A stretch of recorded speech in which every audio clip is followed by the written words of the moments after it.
Wait. Before we start, just want to make sure we're clear here. While this podcast talks about sobriety, mental health, and addiction, it is not meant to replace professional medical advice. Welcome to Sisters in Sobriety. I'm Kathleen. And I'm Sonia. And we're ex-sisters-in-law, brought together in marriage and bonded through our sobriety journey. Join us as we talk sobriety, addiction, and everything in between. You're in for quite a ride. And our Substack is buzzing with amazing content, from creative mocktail recipes to insightful courses and reflective exercises. There is something for everyone. Don't miss out. It's a great way to add some extra joy and depth to your journey. Check it out. Welcome to Sisters in Sobriety. Today, we are thrilled to have Yvonne Trakian, corporate lawyer turned entrepreneur, manifestation teacher, and founder of Pause Penny, and the host of the Manifest Movement podcast. Yvonne's work translates spiritual principles into practical, accessible approaches to manifestation. Her work has resonated deeply with people who want to change but feel blocked, stuck, or like they've tried everything. So we'll talk today about how manifestation can be used as part of your daily toolkit and a way to stay intentional, aligned, and responsible for your own healing. Welcome, Yvonne. Thank you. I say happy Manifestmas. Oh, I love that. Happy Manifestmas to you too. So can you share a little bit about your background and how you went from corporate law into the world of mindset, manifestation, and personal growth?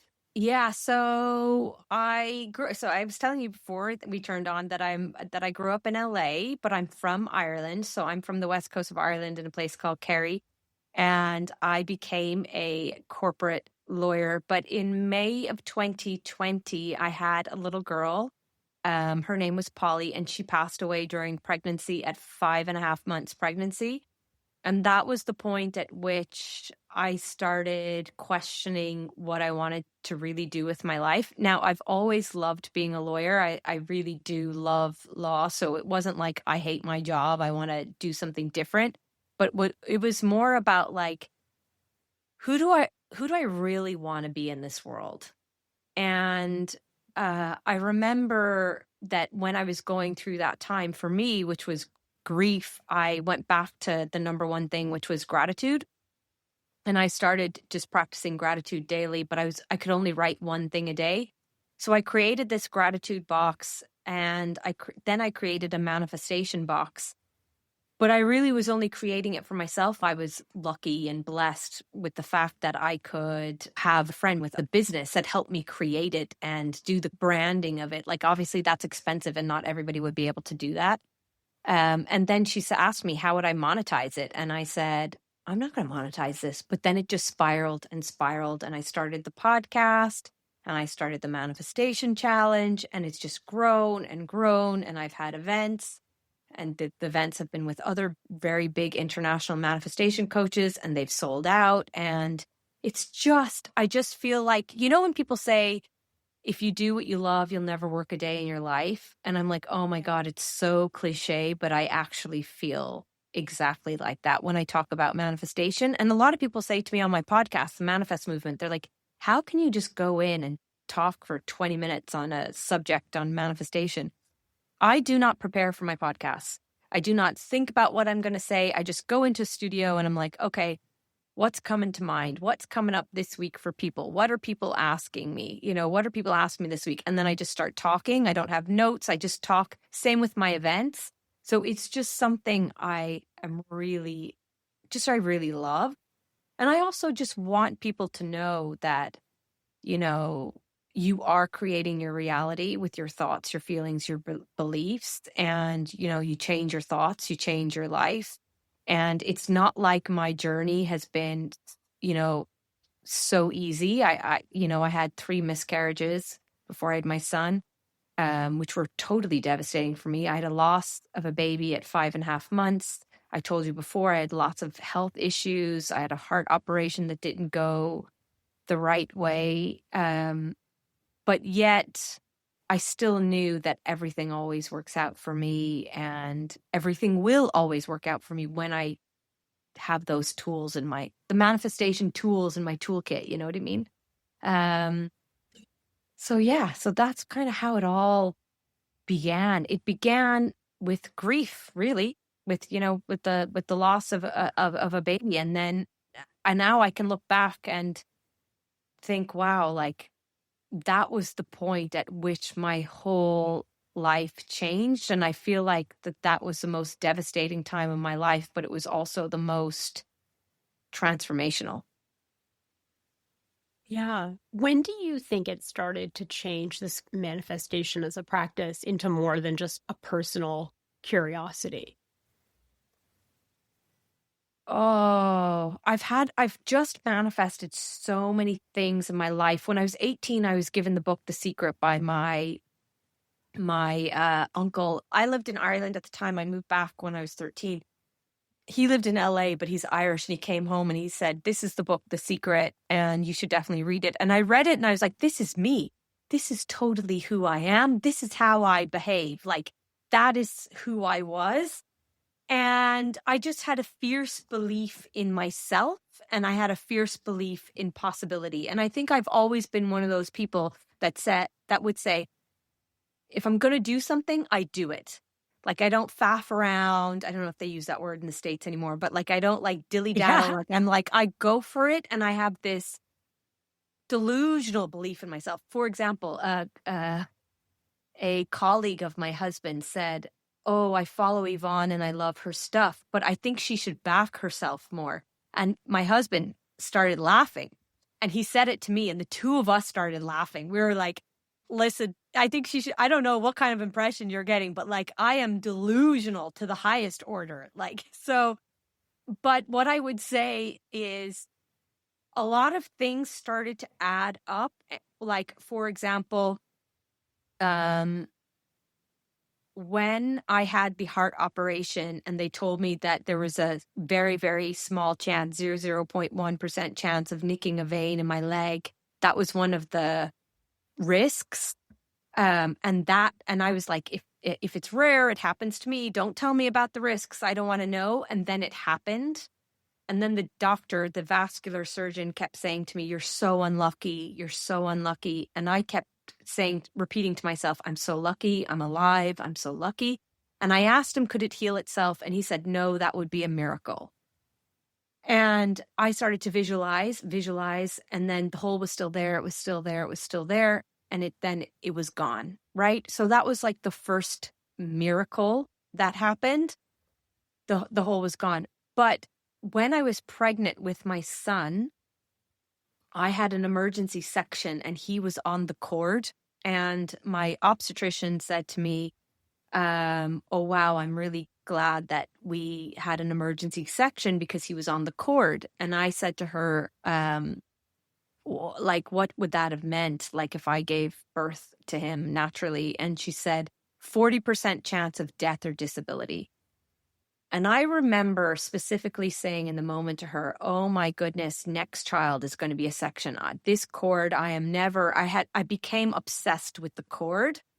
And Polly, the baby that passed away, died due to a rare cord incident, right? And now most people are going to be like, "Yvonne, you didn't create this. You're not creating." And I think your thoughts are so, so powerful. So then that happened. And also one of my biggest manifestations, the point at which I became like, I have zero doubts that we can create, have whatever we want, was after I had my miscarriages, I decided that I was going to have twins, 2 boys at Christmas. And I'd go around like believing this. I even told my friends, they'd be like, "Oh, I hope you're okay." And I was like, "It's all right. I'm going to have twins." And they would be like, "All right, Yvonne, whatever. I'm manifesting twins." And so I had my little boy, I had my little girl, but I was singing "All I Want for Christmas Is, You Baby" by Mariah Carey. And I would sing "All I Want for Christmas Is 2 babies." And I would dance around the kitchen and I'd say this to my husband, pre-kids. But then I got pregnant. 4th time I got pregnant was with my boy. Then Polly passed away. Then I had Penelope and I was done. I was like, I am done.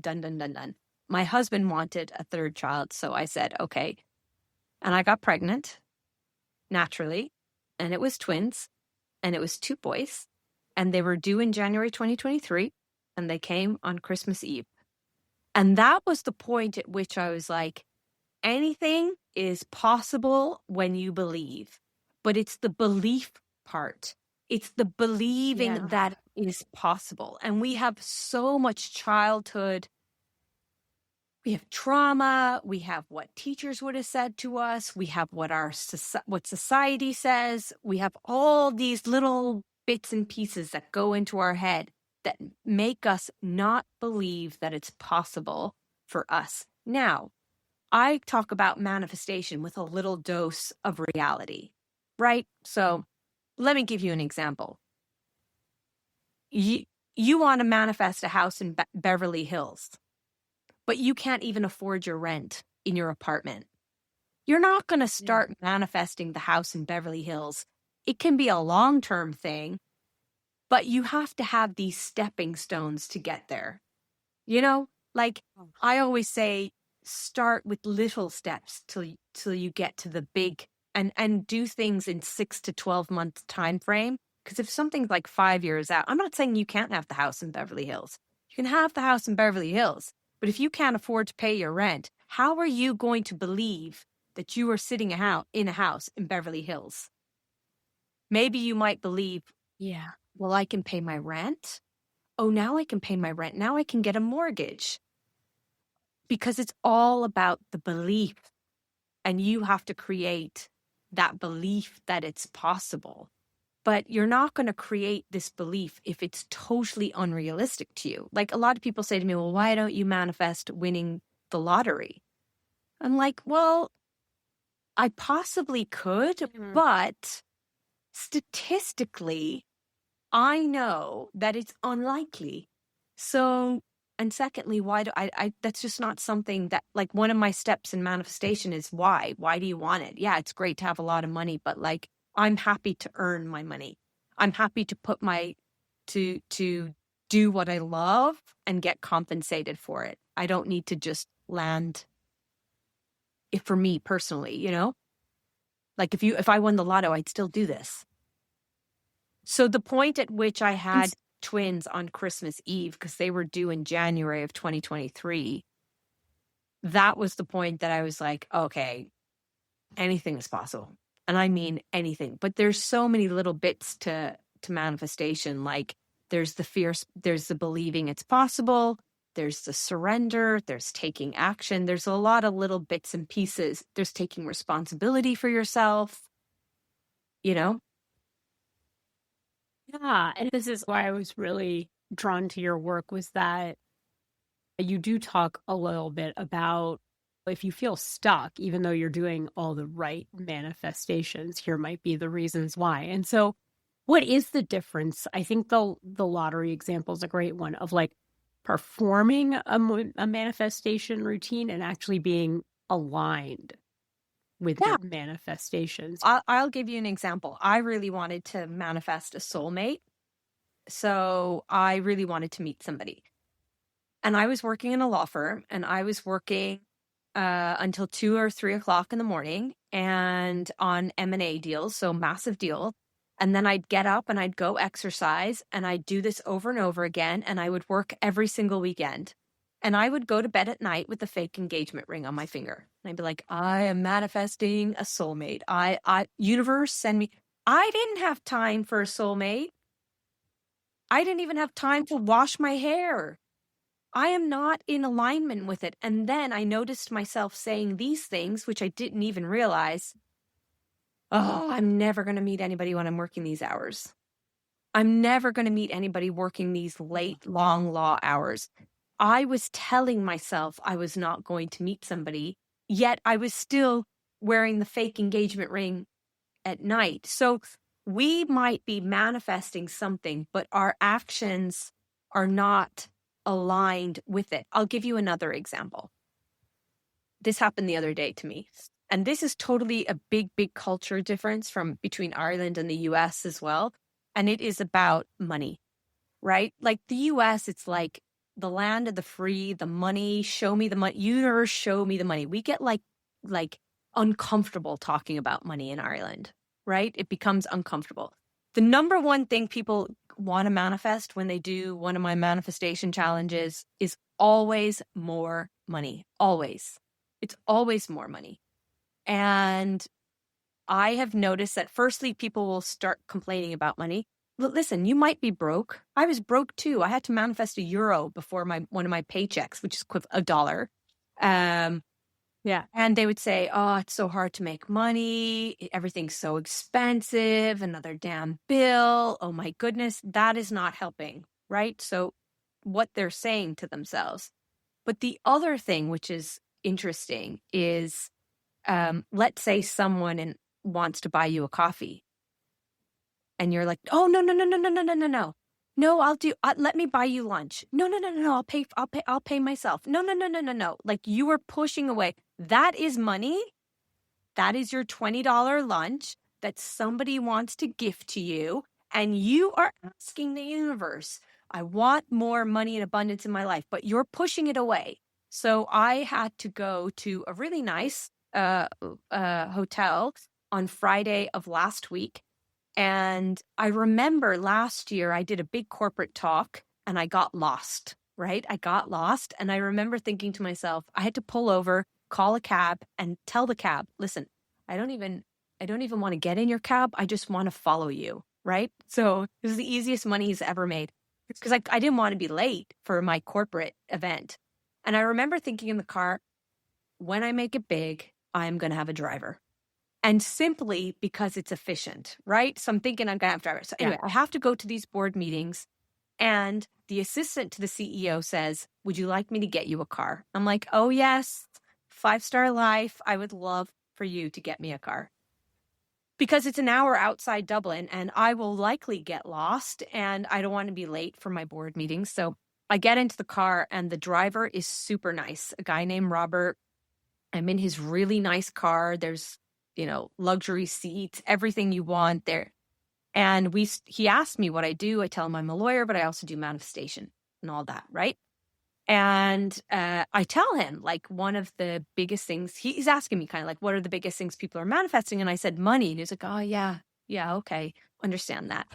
And so we're chatting about this and money and all of that. And at the very end of the car ride, I'm thinking in my head, I am so abundant because the company is paying for the car for me and I don't have to pay for the car. But even it's also great for me because I don't have to pay for it and get reimbursed.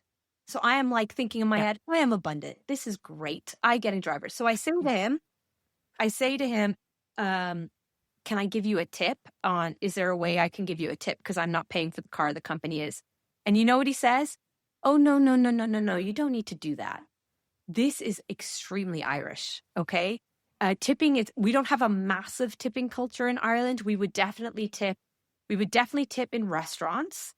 We wouldn't tip typically if you were getting a drink at the bar, like if someone was going to get a drink, a cocktail or something, we don't typically tip. People sometimes tip in beauticians and hair salons. I always do. That's just kind of the way it is. What I've noticed is beauticians, hairstylists, taxi drivers, I say to them, can I give you a tip? No, you don't need to do that. So you've asked the universe, God, angels, your higher self, whatever you want to call it, whatever works for you. I just call it the universe because I like to keep it inclusive of everyone, but it's whatever people feel. You're asking for more money in your life. And yet someone's trying to give you a tip and you're saying, no, you don't have to do that. Yeah. We want to manifest certain things in our life, but actually our thoughts and our actions are not in alignment with them. And I see it all the time. I even see it when people private message me. They're like, I really want to have a baby, but I'm so old and it's so hard and it's such a big challenge and I've been trying. And I'm like, I can already see what kind of vibrational frequency you're on from your message. And what you put out, you're getting back, and what your vibrational frequency, like there's a lot of science to it all. I'm not a scientist, but we need to be aligned our actions need to be aligned with Yeah. what we actually want as opposed to what we don't want. Can you explain then how that connects to the idea of manifesting who you are, not just what you want? Yeah, I think that it's a really good point. It's like when you're manifesting, you don't manifest what you want, you manifest who you are and how you show up in the world, right? So I always say manifestation is a fierce belief in possibility and a fierce belief in yourself and your self-worth. So it really is a journey, because if you want to manifest, I don't know, a soulmate or a partner in your life, that's what you want. But who you are is the person that is accepting shitty behavior from men that you're dating or women that you're dating. Or who you are is saying, oh, I'm too fat, nobody's going to date me. Or who you are is someone that doesn't have their own self-worth because this person is not texting them back, not, and they're chasing them and they're cheating on them and they're still accepting this sort of behavior. So you are going to manifest what you are accepting into your life as opposed to what you exactly want. So you have to become the person that shows up and has it and values themselves and has the confidence to be like, I'm not tolerating this. I'm not accepting this. And it comes across in everything, in all walks of life. It comes across from, like the more you people please, the more you are people pleasing, you're going to just get more back of that. Like if people say, oh, will you come out on Friday night? And you're like, I really don't want to because I'm burned out. And you're just like, I better go because I have to. It's like that. You are not being your total authentic self there. So you have to, I always like to look at, like, you have to look at the whole person, who you are, how you behave, how you think, how you react to situations. Like, for example, and I think everything in life is a huge, huge lesson. Like, it's a lesson for us to look at ourselves and look at the situation and say, what is this trying to teach me here? And this happened just a couple of months ago. I went home to my family home and my sister was there. My sister is a recovering addict and she was just maybe a couple of months out of rehab. And we just got into a big argument. And we started shouting at each other. And she had said something, some things like, you think manifestation is magic. And when you go for manifestation and you start saying that sort of stuff, like, you come for me, like, I'm like, hello, I've had neuroscientists on my podcast. That is not what I think. Like, that is not, I'm the person that takes action. And then what did I do? I reacted and I got angry and I blew up and I blocked her from everything. And I'm 42 years old. Like, Yeah. and then I realized afterwards, I was like, you are allowing somebody else to trigger you. That's not what you should be doing. They are not allowed to take space up in your brain. I get a lot of people contacting me like, my mother-in-law or this toxic work colleague or my sibling or my mom is a narcissist or my brother is a narcissist.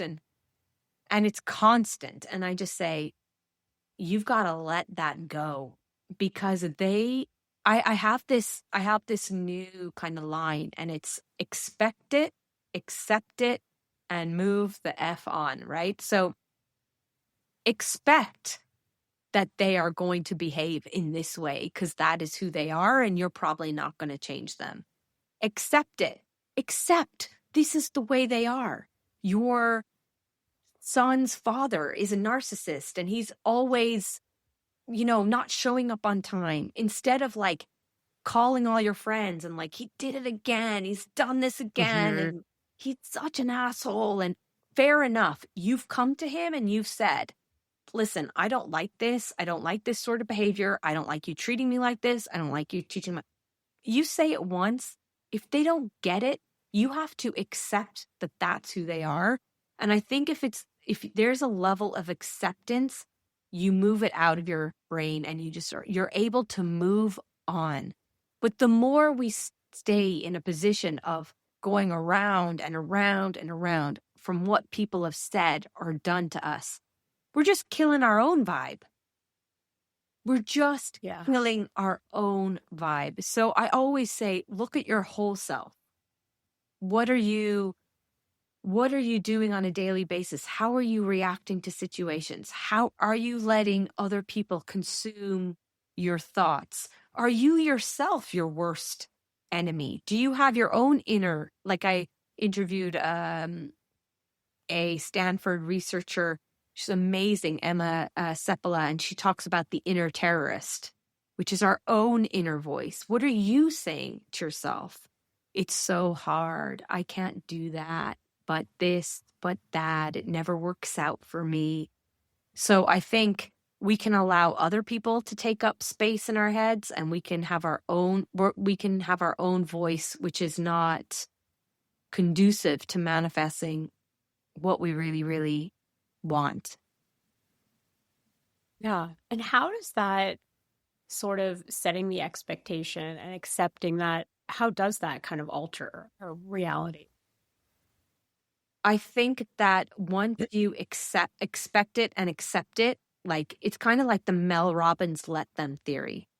You know, it's just like you've accepted it, you can move on.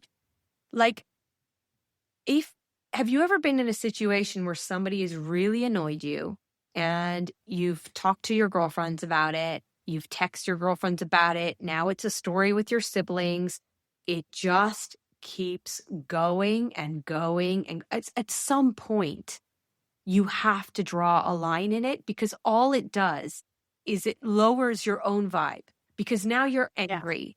Now you are angry and you go to the coffee shop and they don't have, the almond milk, and now and now they don't even have almond milk, and everything is going. Whereas if you just let it slide, you're like, oh, well, they don't have almond milk. You know what? This is a really good opportunity to try a different oat milk, or I'm going to get it just changes your reality and your perspective. And we know from neuroscience, right, that our brain focuses on what we focus on, our brain tags it as important to us, right? So it's called value tagging. So, and selective attention. So like if you say today, like I say, if I see a red Tesla, it's a sign, and I know I need to get my nails done. Look at that, folks. They're a disaster. Anyway, if I see a red Tesla, I'll say, beep, beep, I'm going global. It's my sign to like lift my vibration. But all of a sudden, there's not more red Teslas on the road. It's the fact that I've told my brain I want to see a red Tesla. But if I'm annoyed at somebody and I leave the house and it's raining and I'm pissed off because it's raining, I don't see the red Tesla. That is the way it works. And all of a sudden, little tiny things just set you off. And then you start to get annoyed with all the little things in your life. So it's becoming that person of becoming aware of your thoughts and how you were reacting to people, and having that ability to be like, I'm going to cut it out and I'm not going to focus on it, because it doesn't serve you at all, repeating those shitty stories in your head. We like to repeat these shitty stories. Oh, and he did this to me, and then she did that, and he said this, and he did that. But you're just ruining your own vibe. Is that how I say it? And how do you help someone identify whether their desire is coming from alignment, or is it coming from like fear or scarcity or pressure? And I didn't realize I was doing this at one point in my own life with the scarcity. And so someone explained to me, you know, when you come from a place of lack versus a place of abundance. And so Can you explain that a little bit Yeah, for and us about? it's a really, really good question. When I was manifesting the twins, it was initially totally out of fear. If I have twins, I have Yeah. two, and then that's it. This chapter is over, and I am done. And I was going to Yeah. bed at night, and I was visualizing, and I was holding on to it, and this has to happen. It Yeah. didn't happen for 6, 7 years. Why? Yeah. Because I was manifesting out of fear. And it can happen a lot in the business space as well. Like, I'll give you an example. You create a digital course, and like for me, for example, I have a 21-day manifestation challenge, and I get 3 Zoom calls, and people get a product. But then all of a sudden you want more and more people. So you're like, oh, now I'm going to add in this speaker, and now I'm going to add in that, and because I need to get more sales, I need to get more sales. So you know that when you're acting out of fear, it's always very rushed, it's very chaotic in your head, you're not relaxed about it, you're checking your phone, you're checking your emails, you're checking your bank statement, it's like whatever it is in your life, it's very, very chaotic. Whereas when you're in alignment with it, there's no timeline, there's no how, there's no when. You're just way more in the flow, and you can listen to your intuition a lot more, because when it's fear-based, it's very hard to actually listen to your inner voice and be like, am I on the right track here? Because it's just crazy. It is just crazy. You know yourself when you're in that stage of like, I've got to do this. It's almost overwhelmed, panic, chaotic voice that we can hear in our head, as opposed to, oh yeah, like this is just, I am just in the present. I'm enjoying life. I'm doing my thing. And I know everything's going to work out for me effectively. Yeah. And as we start to kind of think about, because we are sisters in sobriety, people in recovery, I know a big part for me of getting sober was I realized I was totally disconnected from my intuition. Somehow the alcohol had just drowned my intuition. And so it was really hard to find trust in myself. After that, what is the difference, or what is the connection between intuition and manifestation? And how can we reconnect with our intuition?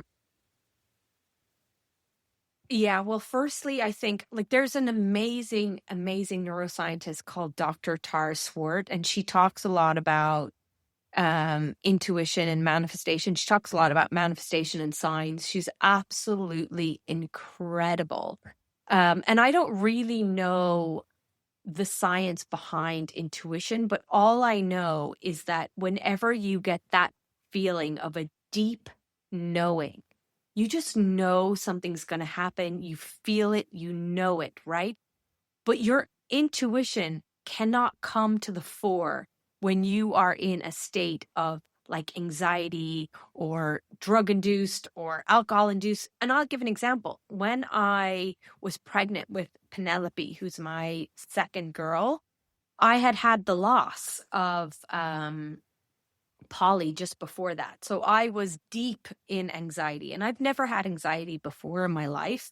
I've always been quite like never had anxiety, but I was in the hospital every other day being like, I need a scan. There's something wrong with the baby. Like I couldn't hear my own voice because there was so much stress and anxiety there. And like alcohol, drugs, it impacts the brain, the body, everything. How are you supposed to trust and listen to yourself and listen to that voice when that voice is telling you, I need another drink. I need to smoke weed. I need to take Coke because this is the only thing. Like, you don't know what voice is talking to you. And now I've never been an addict, so like I don't know exactly what I can only imagine that the voice is telling you, oh, this will make everything better.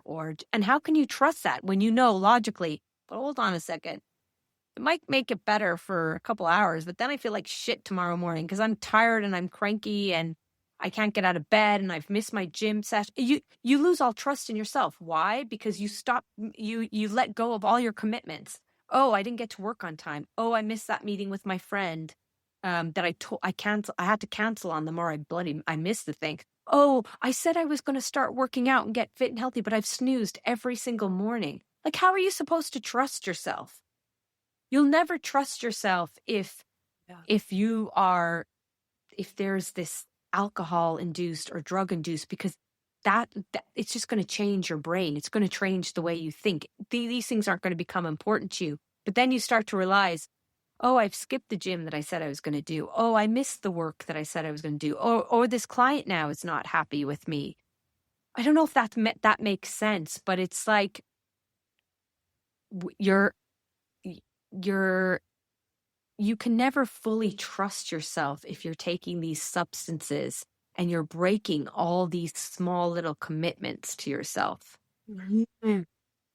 Yes, that makes complete sense. And so what then is the role of accountability in manifestation? Oh, the reason why I love manifestation so much is because it's all me and I can trust myself. Like, I told myself, you know what? You have not been prioritizing the gym. You need to make it a priority because your health is priority. So what did I do? I got up at 5 a.m. this morning. The gym doesn't open till 6. We're doing a abundance challenge with my WhatsApp group.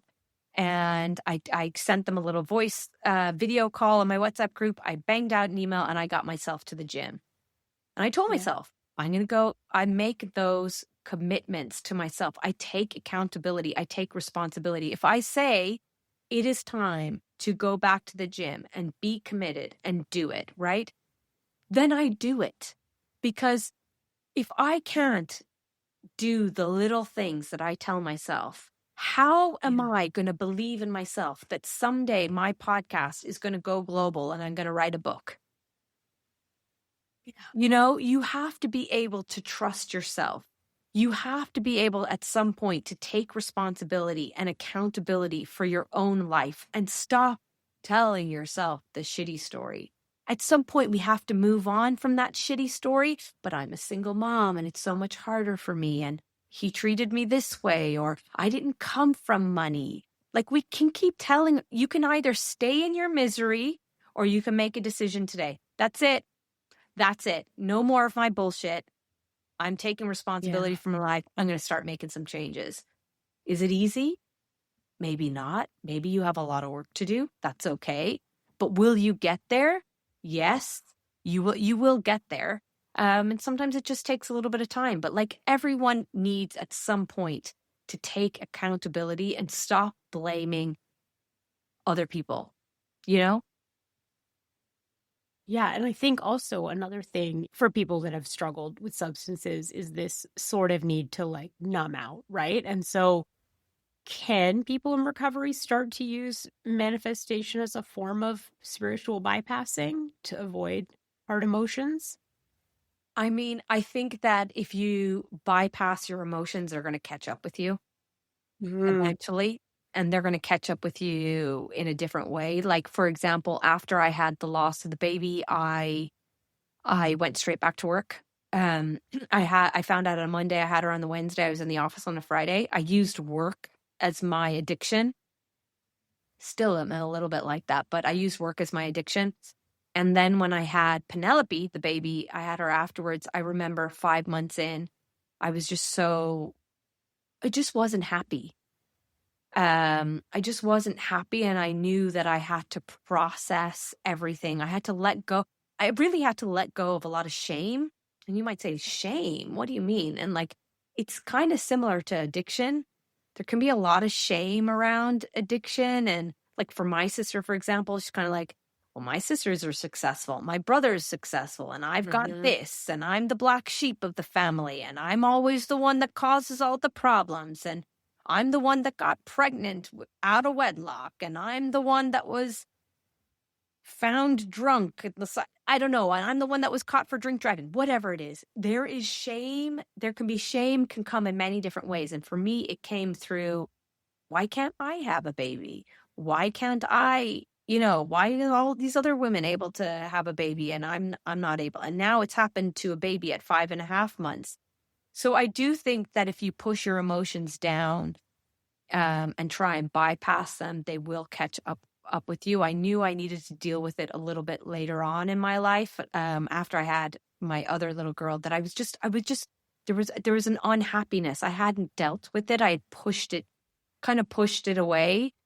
I think we need to acknowledge our emotions for sure. We need to understand them, but at some point we also need to move on. But I do think manifestation as a whole can be really helpful in recovery in the sense that daily gratitude. Like that's one of the things that I really teach, like a grateful heart is a magnet for miracles and manifestation. I am grateful for another sober day. I am grateful for my sponsor. I am grateful that there are AA meetings. I am grateful that even though I would love to have a drink right now, there is support around me. I am grateful I am alive and this didn't kill me. Like a lot of people, that it actually took them off this planet Earth, right? So always going back to gratitude. Affirmations is another huge one. You just have to keep repeating and repeating and repeat. I believe in myself. I can do this. I am strong and capable. Like whatever really feels, and you might initially say them and be like, oh, I'm not strong and capable. But you are. I am loved. I am worthy. A lot of people don't even feel like they're worthy of like financial abundance or riches. And a lot of people, you know what was really, really fascinating was I went to Gabrielle Bernstein, who's a big, big, big spiritual teacher in the US. And she had her story is addiction. And that's how she came to this spirituality, right? And for me, a lot of the people that kind of follow me is people who want to manifest having a baby, because that's my story. That's where like I can really relate to people. I know how hard it is. I know the struggle. But Gabby can really understand the addiction space. She really can, because she was there. She was in it, right? I don't understand it as closely as her because I've never been in the alcohol or substance abuse space, although I have a sister who was in that space, and she got me kicked out of my apartment once. I had to drive to Dublin for her once. I got in fights with her. I had to visit her in rehab. Like I've had that life.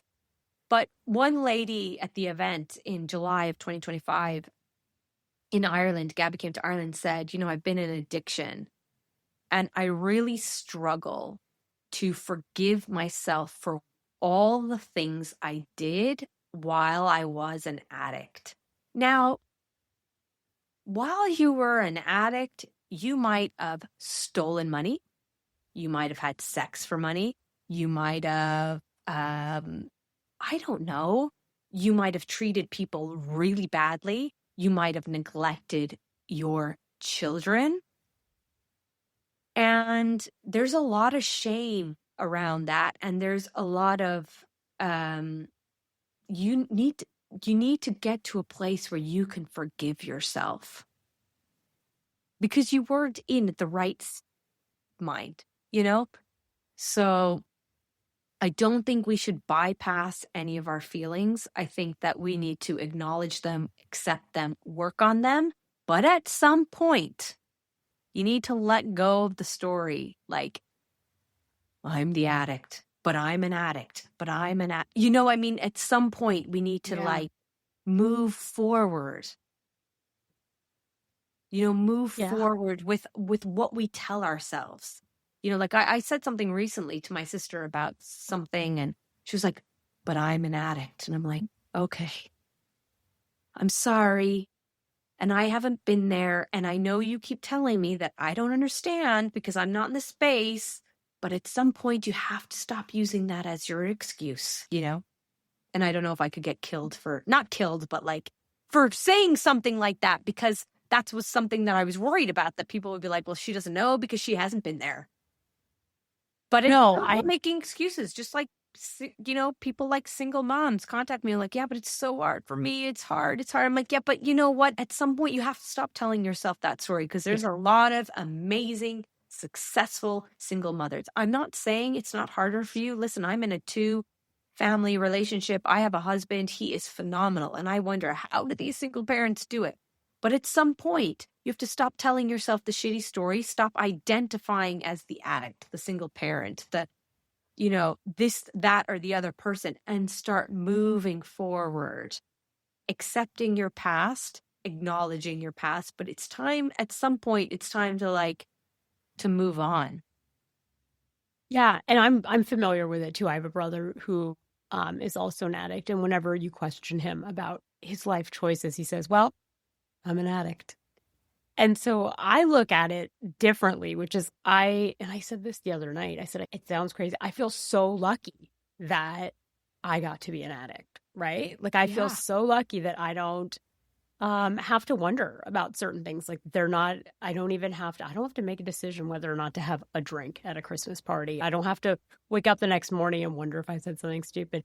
So I sort of look at it as a gift, right? And I got to learn all these awesome things from it. And no, I don't think it's an excuse for every choice you make in your life after that moment. But I do think that some people do lean on it, right? They're like, I'm an addict. What are you going to do?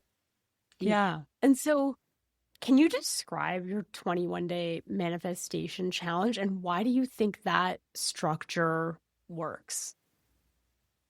Okay, so there's a lot of people who say that you have to break a habit in 21 days, which I don't actually think that there's any science to that, really. I think that for me, manifestation is a lifestyle and it's who you are and what you do on a daily basis. Like, do I have my coffee cup here? I don't have it here. But on my coffee cup, it says, something good is going to happen to me today. I write on my coffee cup every single day. Every single day, I'll write something on my coffee cup. I'll wake up to an alarm that says, I am grateful, luckiest manifestor ever. I'll set alarms in my phone as reminders.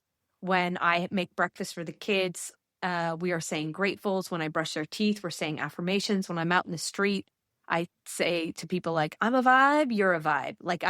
This is what I'm thinking in my head. When I tap my card to pay for food, I say, I am abundant, even though I'm paying them, right? So I've created all these very, very simple things that you can do in your daily life to just raise your vibrational frequency, to get you in the habit, in the mindset of becoming aware of your thoughts. Because some people don't even realize they're saying things like, I'm so tired, I'm so sick, it's so hard. But when you take it back to practicing gratitude daily or affirmations daily, it actually makes you become aware of what you are saying, right? So the 21-day manifestation challenge, I personally believe, is unlike any other challenge because I am there with you. I do it with you. So we do 3 Zoom calls. The first one starts on January 4th. Not sure when this is coming out, but this first one's on January 4th. And then we start on the 5th, right? And then the following Sunday, I have the second Zoom call and then the third Zoom call. So the first 7 days, we do my 7 steps of manifestation. Now, what I get you to do is in my manifest challenge is just to pick up one thing that you're manifesting, like the soulmate, the baby, the dream job, abundance, health and healing, be anxiety free, whatever it is. And the reason is just I want to show you how much focus you need on just one thing to manifest it. I want to show you how much you need to focus your brain on it. So what I do is the first 7 days is the 7 steps. So every single day is a step plus a grateful plus an affirmation every day. And we have a WhatsApp group so I do the call, but then every morning I'll tell you, okay, today's day 1. This is what you need to do. Your grateful is for, I have 21 different ones. So it might be someone you love, someone you met over the holiday break, something really important in your life that you use. I could say, I love my earphones because I listen to podcasts. I'm so grateful for my ears so I can hear, right? Something like that. And then there's an affirmation every single day. And I'll tell you what the affirmation is. It's usually a very fun one, like, universe, show me how good it gets. And then on days 7 to 14, we do a task every day. So it could be like, buy yourself the card that you would expect to receive. So I have some here. I bought myself this one. Buy yourself the card that you would expect to receive. So like, let's say you're manifesting twins. You buy yourself a card with twins on it. If you got what you wanted. This one is, I'm so happy that you exist. So maybe there might be a coach or a podcast host that gets a card from a client saying, oh my God, your podcast has helped me so much. This is a card you buy. I'm so happy that you exist. I'm setting up a mighty subscription in February. So that's what I'm manifesting on the challenge. And the bumblebee keeps coming up, which is all about community. So I bought this card. I shouldn't have bought it till the challenge started. But anyway, I picked it up. It's called Queen Bee, the Manifestation Queen. So we do something fun every day then, but it's really simple stuff. Really simple, really easy. It could be a letter to your future self, like this day next year. It could be buy yourself the card.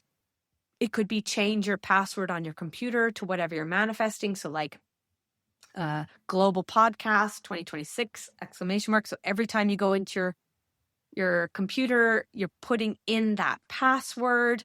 So what I do that I think is quite different to a lot of other manifestation coaches is I make it really easy. It fits into your daily lifestyle and I make it fun. I just make it fun. And then what we do then is we add in a meditation at night, but like as you're going to sleep. So you have 21 days of gratefuls, 21 days of affirmations. And at the end of it, you have a stack of 21 gratitudes of people you're grateful for, things you're grateful for. You've 21 different affirmations. You've all these tips to bring into your daily life. And you have a WhatsApp community during it. I've actually already opened up the WhatsApp group and it is so good. We have it like divided into the things people want. So like baby, soulmate, dream job, dream house, health, fitness. One girl posted in yesterday her engagement ring that she bought and we're all congratulating her. We're like, oh, congrats on the engagement. Like she didn't get engaged. She hasn't met anybody, but we are like getting her excited as if it could happen for her. So delusional, but fun and things to raise that vibe. And I think one of the reasons why the Manifest Challenge works so well is because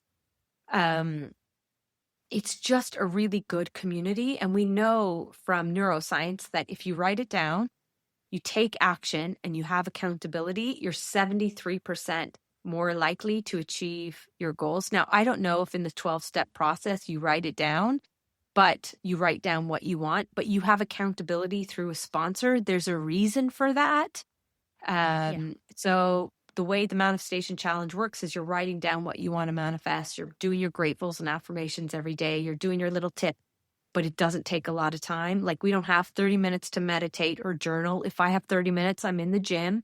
That's what I'm prioritizing, getting like, and I'm a mom and I have 4 kids. And the biggest thing that comes up with the majority of people is staying consistent with manifestation, not having the time, not having the energy, being so busy. And I'm like, you don't need to have time because you're doing this anyway. You're brushing your teeth, you're saying your affirmations. You're going to bed, you're visualizing yourself to sleep. You're setting an alarm, with a label, a grateful. Like, so I try and build it into your life so it just becomes part of what you do and who you are instead of, okay, now you need to meditate for 20 minutes. Now you need to journal. Nobody has time. I don't have time for that. I've got 4 kids. I don't have time to journal or meditate for 30. If you have time, great, good for you. Like you've got 20 spare minutes, 30 spare minutes, but I personally don't have that sort of time. So I try and make manifestation fun. I try and give you tips that you can use in your daily life. And then I'm on the WhatsApp group with you. I'm sending you messages in the morning and the evening, and the group is really good and supportive. And we put in different things like the books and the podcasts we've listened to, and like the manifestation songs that we like. We're like, it's just like a really nice, positive, high vibes community where people get you, because not everybody gets manifestation. They just think it's woo-woo or hippy-dippy or delusional. we're like totally happy to be delusional over here. Yeah. I love it. And I love how simple and practical you Yeah. make it. And I think that's a lot of times the barrier for people. Love Gabby Bernstein. I was listening to like her 11:11 manifestation talk, and yeah, there are moments where I'm like, I think I don't get this. And but with your challenge, I get it. I Yeah. think I could do it. Yeah. And I think as well that we have to remember that we can take little bits and pieces from so many different people. Like I really like Mel Robbins' let them theory. I really like how Gabby talks about angel numbers. I really like how Yvonne brings you all these tips. Like there's space for everyone, and we might resonate with different people in different ways at different times of our life. And sometimes people are just not ready for me. And that is the truth, because a lot of the feedback that I get on my manifestation challenge is people like my no bullshit approach. Because I'm just like, listen, you got to take responsibility for yourself. You've got to be consistent. This works.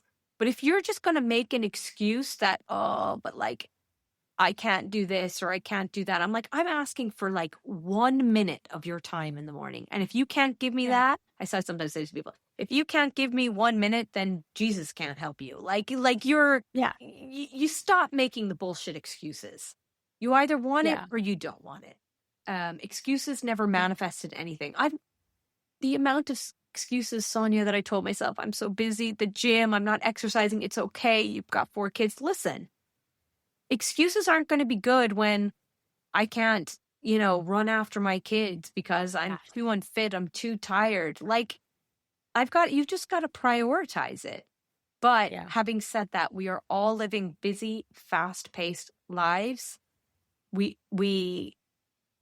I don't agree with this. Everybody has the same 24 hours. We don't. Some people have different hours in their life where they have to make a commitment to taking care of a parent, taking care of children, a really busy, stressful job at a certain time of the year.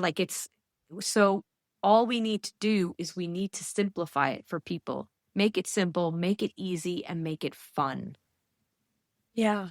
Yeah, that's so true. And that's such a great way to end. Thank you, Yvonne, so much. I thinking about joining the 21-day manifestation challenge in January because it sounds great. And I think I would get a lot out of it. Yeah, I think people will. I'm telling you, I've got people on this challenge from all over the US, New Zealand, Australia, Canada, UK, so England, Scotland, all over Ireland. So lots and lots of different places. I think the key thing for people is that everything is on an Irish time zone. So New York, kind of East Coast is fine, but you have to remember, okay, Yvonne's going to do her Zoom call at 8 p.m. Irish time. That could be, it's a good time for me in New York, but not in California. So you have to say, I have to listen to this in the morning. Yeah. For people to stay on track. It's really, really important that you stay on track, because sometimes what happens, like, oh, I'm on day 5, but the group is on day 15. Yeah. So people really need to, but it's great fun. And I think if you ask yourself sometimes, like, when was the last time I laughed, I smiled, I had joy? Yeah. I don't think we have enough joy in our lives. Oh. Yeah. Yeah. And I think we're all looking for more of that. Yeah. And we're also, this is one of the reasons why a lot of people say to me, Yvonne, you should digitalize your course. Yeah. And I'm like, I can, and maybe I will in the future, just because like there's globally people want to go on the challenge. But the reason why it's so good is because it's not just an app with just me. There's that community piece where people are like, someone might say, oh my God, business has been so tough, but guess what? I made 10 sales in my business. And we're like, yes, get it, girl. Yeah. Like, we are happy for each other in the group. We're spurring each other on. Like we want everybody to be successful. And I think again, it's that accountability piece. When you have other people doing it at the same time as you're more committed. It's like having a gym partner. It's like having a gym partner. Yeah, it's that real-time connection. Yeah. Yeah. And people are reacting. And I think that AI is going to take away lots of different things. It can be good, it can be bad in certain areas, but one thing it's not going to take away, I think one thing that's going to come even be more and more and more important are these meetings, these community groups, the AA meetings, all of that stuff. You are not going to replace people and meeting genuine connection with AI. Yeah, I totally agree. We just talked about that with Dr. Jed Brewer the other day, where he was like, yeah, the AI has this like sycophantic nature that can't really replace real human interaction. Yeah. And we need that. It's part of who we are. Connection is just it's so important. So it was so great to get to chat to you. I'm so happy you were here, and we will include all your information in the show notes for everyone else who's listening. Thank you so much. Thank you all for listening to Sisters in Sobriety, and we will see you next week. This was Sisters in Sobriety. Thank you for listening and being with us today. If you want to learn more about sobriety and meet your community, find us at sistersinsobriety.substack.com. Are you a sister in sobriety? Then reach out on social media. We'd love to hear from you. If you're feeling generous, leave us 5 stars and a review and follow us wherever you listen. You'll never miss an episode. Until next time.